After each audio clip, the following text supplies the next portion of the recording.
این پومیدورها حاصل نیمروز چیده دهقانان در خواجگی دهقانی به نام اسماعیل از دهات گلستان ناحیه واسه میباشند. این نوبت این محصولات جمع آورده به بازارهای ولایت مختار کوهستان بدخشان فرستانیده میشوند. فرمایشگران از شهر باختر هستند. جمع‌آوری حاصل سبزیجات یک ماه پیش آغاز یافته است. قسم زیادی محصولات زمین باشد و بازارهای شهر کلوب و ناحیه واسه برآورده میشوند. 11 سال شد که در همین سوخایم، در همین کشتی پمیدور هست. حاصل نغز میته، سومی خوب میته، سوز است. درآمدی نغز میته. اما یکم چینکی که ما چیندیم رفتیم محکم کرده زینم ما دیم چینک چیندستیم. بود چند بار دیگه میچینیم؟ خدا خواهد از 3 بار دیگه میچینیم تا ماه سپتامبر اکتبر دوام میده. آذیان خواجگی دهقانی به نام اسماعیل امسال در میدان 1 هکتار و 30 سوتق زمین پامیدور کش نمودند. در پرورش و جمع‌آوری حاصل پامیدور همراه با آذیان خواجگی 20 نفر ساکنان دهه به کار موسمی جلب گردیدند.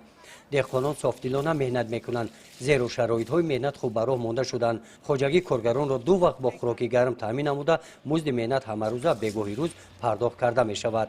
به حد ما نقض میکنیم که شرایط ما محصولات ما شیدگی است. خرسان میشیم که در زمین میدرویم. همه شرایط ها هسته. های مهنت میکنید و خیلی بعد سمت هم میگذاری در اینجا. بعد راحت هم میبینید. بعد پمیدورا را میبری میکنی مقصد زکوسکا پاکوسکا همه چیوش هم میکنی. در این خواجگی یک گروه خوانندگان دهه در دوره تعطیل تابستانه با خواهش خود به کارهای صحرایی جلب گردیدند.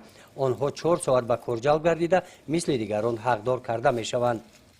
مهنت یک چیزی خوب است که ما آموخته در زندگی خوار نمیشویم. در خواجگی دهقانی به نام اسماعیل استفاده دیگر زمین ها نیز درست برای مانده شده است. از آن خواجگی در این قطعه زمین بعد جمع‌آوری حاصل غله در کش تکراری در مساحت 1 هکتار شالی در 1 هکتار دیگر جواری دام کوریدند. این شب و روز باشد خواجگیداران برای به طلب جمع‌آوری نمودن حاصل پامیدور زحمت کشیده ایستادند. طبق اطلاع رهبریت خواجگی تا امروز به قدر زیاده از 20 تن محصولات به بازار برآوردند.